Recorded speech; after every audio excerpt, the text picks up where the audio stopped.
अनंत कोटी ब्रह्मांड नायक श्री स्वामी समर्थ महाराज की जय। नमस्कार, श्री स्वामी शक्ती या चॅनलवर आपले स्वागत आहे। तर मी आज घेऊन आले कर्जमुक्तीसाठीची सेवा। कर्जमुक्तीसाठी सेवा सुरू करत असताना 7 गुरुचरित्रातील पारायण आणि 51 वेळा गोष्ट स्तोत्र म्हणणे आणि 3 वेळा श्री स्वामी समर्थ जप करणे आवश्यक आहे। तर चला तर बघूयात जे उपाय आहेत ते। गायत्री मंत्र जप म्हणजेच कर्जमुक्तीच्या या उपायांमध्ये आपल्याला 5 रंगाचे गुलाब आणि 1 पांढरे वस्त्र यांची आवश्यकता आहे। वस्त्र 1.5 मीटर घ्यावे, ज्यानंतर आपण सगळे गुलाब या कपड्यामध्ये ठेवावे आणि गायत्री मंत्राचा 21 वेळा जप करावा। जप करता करता या कपड्यास बांधावे।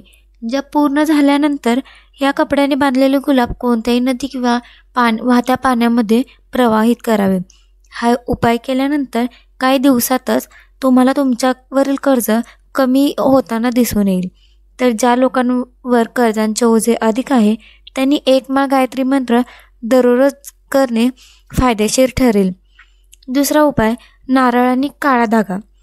कर्जमुक्तीसाठी दुसरा उपाय हा काळा धागा आणि नारळ यांची गरज लागेल। तर हा उपाय करण्यासाठी आपल्याला आपल्या उंची एवढा एक काळा धागा लागेल। या धाग्याने आपले उंची मोजल्यानंतर हा काळा धागा नारळावर गुंडाळावा। यानंतर काही नारळाची पूजा करा आणि पूजा झाल्यानंतर हा नारळ नदीमध्ये प्रवाहित करा। परंतु लक्षात ठेवा, हा उपाय फक्त शनिवारच्या दिवशी करावा। तिसरा उपाय मसूर डाळ। मसूर डाळ देवास अर्पण केल्याने देखील कर्ज कमी होते। हा उपाय करण्यासाठी 21 सोमवार अथवा मंगळवारी शिवलिंगावर मसूर डाळ अर्पण करावी।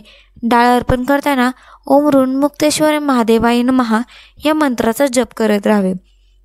चौथा उपाय नारळ आणि चमेली तेल। आपण चमेलीच्या तेलामध्ये शेंदूर मिक्स करून एक टिळा बनवावा आणि नंतर या टिळाने नारळावर स्वास्तिक बनवा।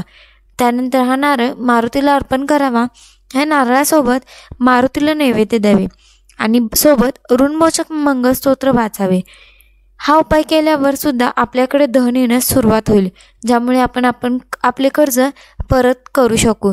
श्री स्वामी समर्थ। अशा हे कर्जमुक्तीचे उपाय। तुमच्यावर जर अधिक कर्जाचे ओझे असेल तर तुम्ही हा उपाय करून बघा, तुम्हाला अनुभव नक्की येईल। श्री स्वामी समर्थ। हा व्हिडिओ तुम्हाला कसा वाटला ते आम्हाला कमेंट करून नक्की सांगा। चॅनलवर जर तुम्ही नवीन असाल तर चॅनलला सबस्क्राईब करा आणि शेअर करा। श्री स्वामी समर्थ।